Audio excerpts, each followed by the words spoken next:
Welcome to our channel. నేను మీ Prashanth. So ఇప్పుడు ఎక్కడ చూసినా కానీ షర్మిల గారే ముందస్తులు అయితే ఉన్నారు. అంటే షర్మిల గారే మనకి ఎక్కడ చూసినా కానీ షర్మిల న్యూస్ అయితే వినిపిస్తుంది, వైఎస్ షర్మిల న్యూస్. మరి జగన్ గారు అసలు ఎక్కడున్నారు? అదేవిధంగా అసలు మరి జగన్ గారి మీద ఈ వైఎస్ షర్మిల ఒపీనియన్ ఏంటి? వీళ్ళిద్దరి మధ్యలో ఏం నడుస్తుంది?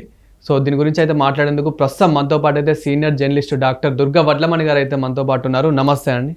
నమస్తే అండి. సో ఏం జరుగుతుంది మరి ఈ షర్మిలకి, అదేవిధంగా వైఎస్ జగన్కి ఇద్దరి మధ్యలో, అన్న చెల్లెన్ల మధ్యలో ఏం జరుగుతుంది అసలు? ఏం జరుగుతుందంటే ఒకళ్ళు యలహంక ప్యాలెస్లో ఎలాగ ఈ డీల్స్ గురించి ఎలా బయటపడాలని చర్చిస్తూ ఉంటే షర్మిల సొంత చెల్లెలు ఈరోజు పిసిసి అధ్యక్షురాలు ఆవిడ. సో ఆవిడ ప్రజల్లోకి దూసుకెళ్తున్నారు.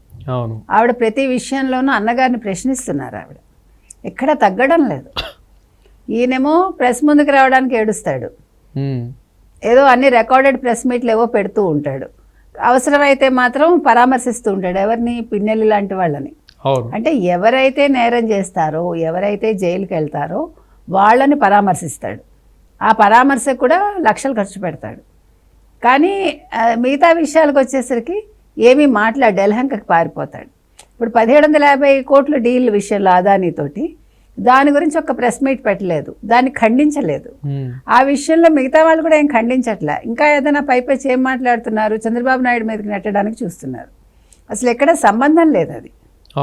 అవునా కదా? కాబట్టి ఇవాళ జగన్మోహన్ రెడ్డి ఒక ప్రతిపక్ష నేతగా లేకపోయినా, ప్రతిపక్షంలో ఉంటున్నాను నేను, నా బాధ్యత ఉంది, నన్ను ఎన్నుకున్నారు ప్రజలు, నేను ఒక ఎమ్మెల్యేని అని మర్చిపోయి ఆయన అసెంబ్లీకి రాలేదు. నాకు ప్రతిపక్ష నేత ఇవ్వలేదు, నాకు క్యాబినెట్ హోదా ఇవ్వలేదు, నేను రాను, నేను ప్రజల పక్షాన పోరాడను, నాకు క్యాబినెట్ హోదా ఉంటేనే పోరాడతాను అంటే ప్రజలు ఇది బాగా గుర్తుపెట్టుకోవాలి.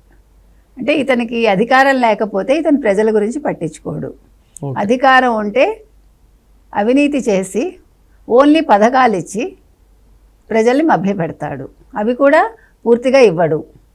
అన్నీ సగం సగం పనులు చేస్తాడు, సగం సగం మాటలు చెప్తాడు అనేది ప్రజలు గుర్తించాలి. వేరేస్ మీరు షర్మిల చూడండి, గవర్నర్ని కలిసింది అదానీ విషయంలో, అన్నగారి విషయంలో, ఆ డీల్ విషయంలో మొత్తం విషయాలు బయటకు రావాలని అడిగింది. తర్వాత ఎక్కడ చూసినా ఆవిడే ఉంటున్నారు ప్రతిరోజు. అంటే ఇంచుమించు ఆవిడ ప్రెస్ మీట్లు పెడుతోంది, అన్నగారిని కడిగేస్తోంది. ఏ అంశం వచ్చినా కూడా నువ్వేమి ఇది ప్రతిపక్ష నేతవి, నీకు దమ్ము ధైర్యం లేదు, నువ్వు వెళ్ళి శాసనసభకి వెళ్ళి నువ్వు మాట్లాడటం లేదని నిలదీస్తోంది. అంటే ఇదంతా మన ప్రజల కోసం చేస్తుందా, లేకపోతే అంటే తను అన్యాయం నేరం చేసిందని చెప్పేసి చేస్తుందా, లేకపోతే వాళ్ళ పర్సనల్గా ఏదైనా గొడవ ఇలా చేస్తుందా? పర్సనల్ గొడవలు పక్కన పెట్టాడు. ఇక్కడ పర్సనల్ గొడవ ఉంది. ఆవిడ పిసిసి అధ్యక్షురాలుగా ఆవిడ కాంగ్రెస్ తరఫున పోరాటం చేస్తోంది కాబట్టి ఇప్పుడు అదే కదా మీకు జరిగింది. గతంలో ఏం జరిగింది, ఏమడిగాడు ఎవరు, జగన్మోహన్ రెడ్డి, నువ్వు నా గురించి, భారతీరెడ్డి గురించి మాట్లాడకూడదు అన్నాడు. అంతేకాకుండా అవినాష్ రెడ్డి గురించి కూడా మాట్లాడుతున్నాడు.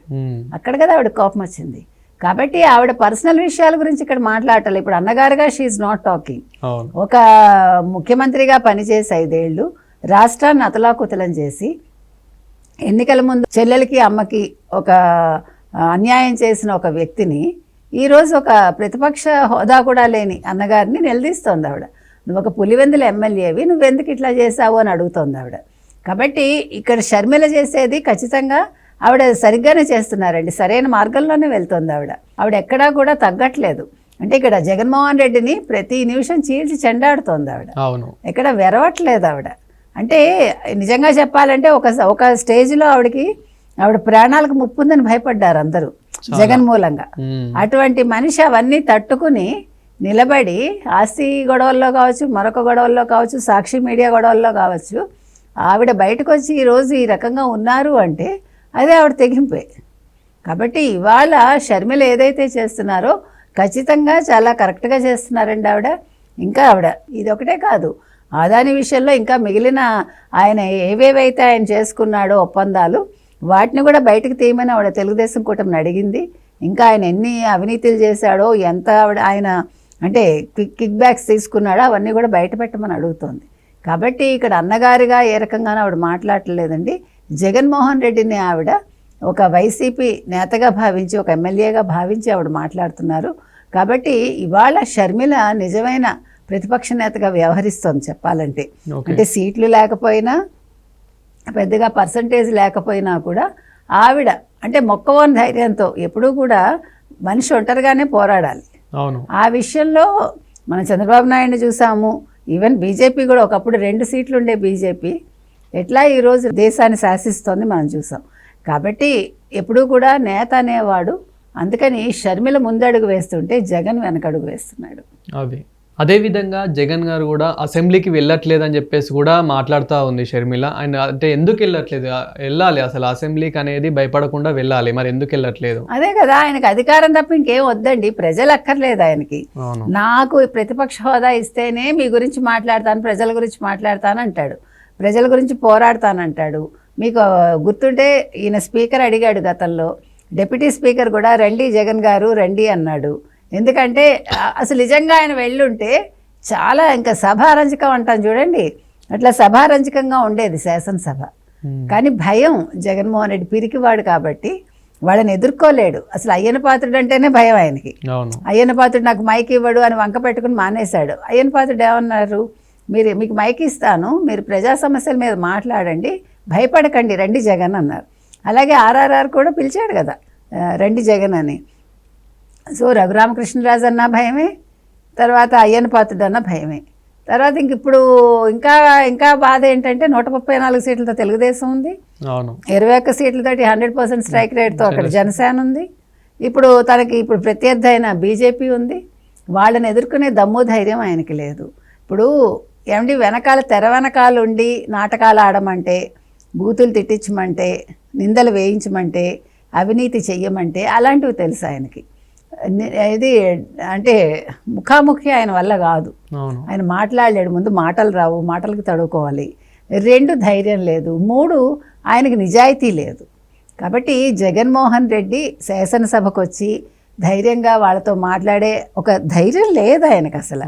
ఆయన మొహం ఎత్తి సూటిగా మాట్లాడగలడా? మీరు చూడండి, ఇట్లా పెడతాడు మొహం, ఇట్లా పెడతాడు.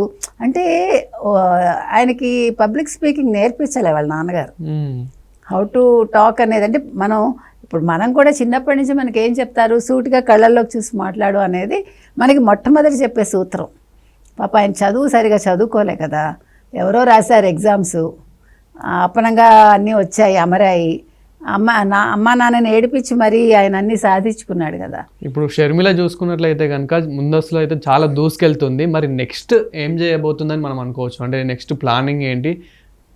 అంటే ఆవిడ కాంగ్రెస్ని బలోపేతం చేయడానికి చూస్తున్నారు, కానీ అది అంత ఈజీగా జరగదులేండి. ఎందుకంటే ఆంధ్రప్రదేశ్ ప్రజలు మర్చిపోరు. ఆవిడ ఉనికి కోసం ఆవిడ ఈరోజు రాజకీయాల్లో ఉన్నారు తప్ప కాంగ్రెస్లో ఇంకా వేరే ఆప్షన్ లేక. ఆంధ్రప్రదేశ్ ప్రజలు మాత్రం జరిగిన అన్యాయాన్ని, కాంగ్రెస్ చేసిన అన్యాయాన్ని విభజన సమయంలో మర్చిపోరు. కాబట్టి కాంగ్రెస్ని అయితే మళ్ళీ లేవనివ్వరు. మళ్ళా వచ్చేది కూటమి ప్రభుత్వమే. Thank you.